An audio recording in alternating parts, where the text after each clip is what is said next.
Hello and welcome to my design journal for EDCT 6012.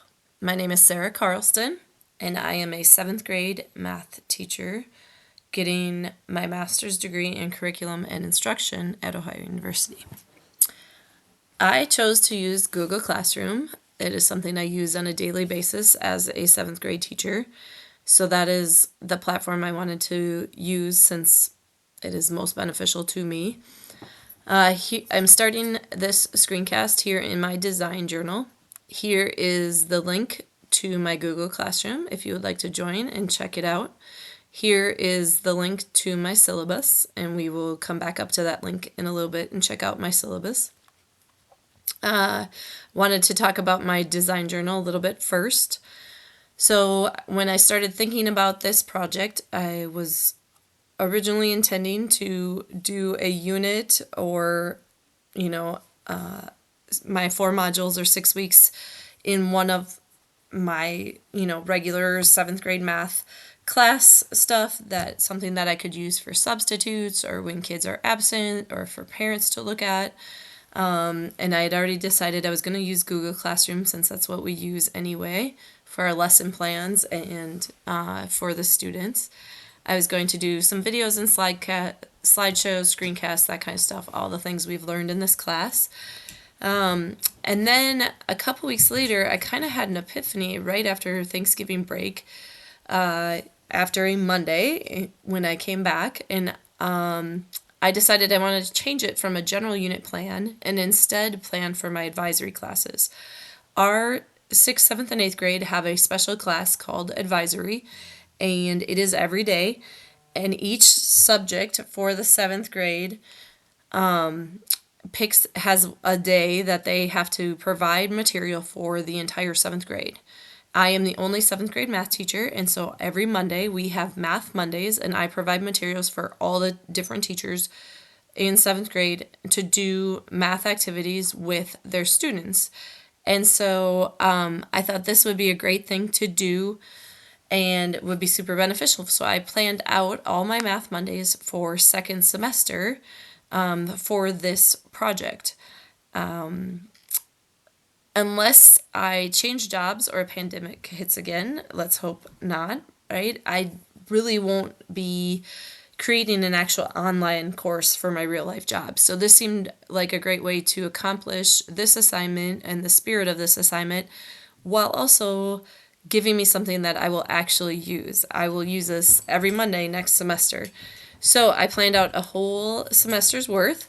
It will be for all 7th graders that they will take part of. Non-math teachers have to administer them, so having various types of videos, games, presentations, worksheets, all the things are great in case, our English teacher doesn't know the math material.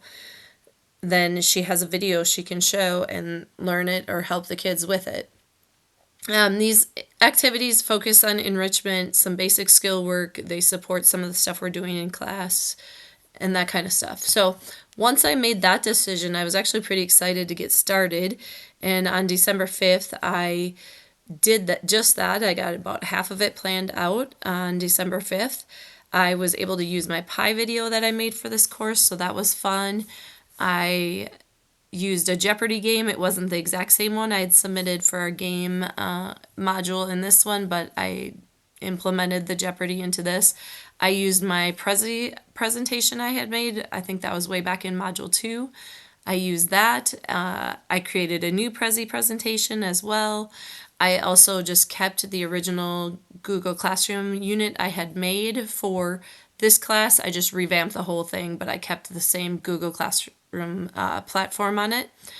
And then I wanted to highlight here the screencast I made the first time for our screencast assignment. I made it on how to write an email, and we used it in advisory just on Thursday.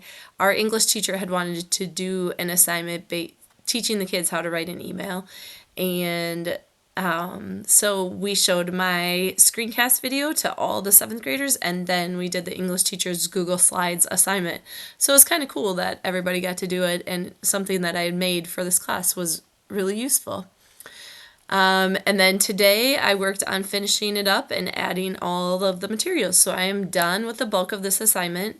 I'm doing the screencast now. I have a few adjustments I need to make on my syllabus and a few other things, and I want to add one more entry here at the bottom. You can see entry 15 is not quite done. It'll only be entry 7 for me, but I want to give a few more days for some feedback that I might get before I complete and wrap up my design journal.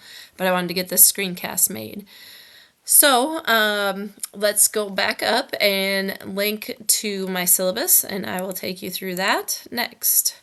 So here's my syllabus for Math Mondays. The beginning is just kind of an introductory. The kids know we've been doing this all semester already, this semester. So they kind of know the deal now that, Mondays are math and what the expectations are and what we'll be doing.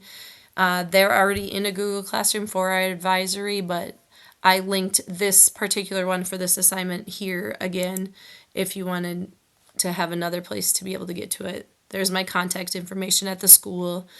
Our expectations, attendance, what to do if they're absent, that kind of stuff. Class participation and how that's part of their grade. Academic integrity, zero tolerance for academic dishonesty, and that when they're working with groups or partners, each person is still expected to complete their own work. Requirements for grading. Advisory is a graded class, but it is a pass-fail class for us. So it's based on class participation and work completion. So hopefully they all pass this, right? And then what materials they need. And then at the end, I added just kind of a timeline that lays out the whole dates, every date for the semester and what we need to do. And that's what I need to go back and fill in the work I did today. I need to go add to this timeline. All right, so there it is, and then we can link to my Google Classroom. You can link to it from here, or you can go back to the design journal and link to it from here, and there is the code. But if we go here and go to my Google Classroom, so here is the stream and all the new assignments I posted. I like to look at it on the classwork section here and looking at my Google Classroom class. So here I have it all laid out by month from January 6th all the way down to May 19th. And so we have every Math Monday laid out. I will just highlight some of the things I did, and you can hopefully join my classroom and take a look at some of it. So this one is a quizzes. That is a game that they like to play. The kids do. This is to review and practice solving equations. I like this one because it had some slides to review solving equations first, and then they get into the game and answer the questions. Multiplying and dividing fractions. This was my original Prezi presentation I made for this class, was about multiplying and dividing fractions. So they will first watch that Prezi presentation and go through it and the examples in there, and then they are to complete the worksheet that I made here. Martin Luther King Jr. Day, we don't have school, so no Math Monday. Order of operations, this is a website I found. It's called Hex Zingo, a game to practice order of operations, which should be review for them in 7th grade. And then some other things. Some days I just found a worksheet like this here is a Valentine's Day logic puzzle. I thought that was pretty cute and fun to do. I love these logic puzzles, and the 7th graders, they like them and dislike them at the same time. So I think it's fun for them, and it's a good problem solving for them. And then on the back I have a Sudoku. So now the kids wouldn't need to print this out. Their advisory teacher will have it printed for them. But I like to post it anyway in case anybody's absent or if someone wants an extra copy or they want to show their parents what they did. Some of them I found a video that I liked, and then they could play Book It, another kind of gamification of the material. So like that, I did that one. Or here they watch the video and then they do a worksheet. Here's Pi Day. So this is the Pi video I made for this class. And then, an activity to do after they watch the video. And here is an example of the activity filled out. It's like a grid, and it takes the numbers of pi, and they're supposed to color that many boxes and then design it somehow. So mine's sideways here, but I made a city out of it with the sun in the background. And then let's see what else. And then we get to April, and we have state test practice. So one day we'll get on the ODO website, Ohio Department of Education and Workforce, and do a practice test. I have a state test review Jeopardy game that they like to play. And then after the state test, I have a Google Slides assignment on experimental and theoretical probability. So this takes them through examples on how to do it, as well as, something they need to submit. And then the final day, I have a Google Forms. That was my first time making a Google form, but an end of the year survey for them to do, and then some basic addition, subtraction, multiplication, division, color by number if they want. So that is my Google Classroom. That is my whole semester laid out of Math Mondays. So thanks for coming along with me and checking it out. Any feedback is appreciated. You can please join my classroom. I would love to have you on there and check it out. You can leave comments here on my design journal. You can leave comments here on my syllabus. Any feedback is welcome and appreciated. So thanks for listening along.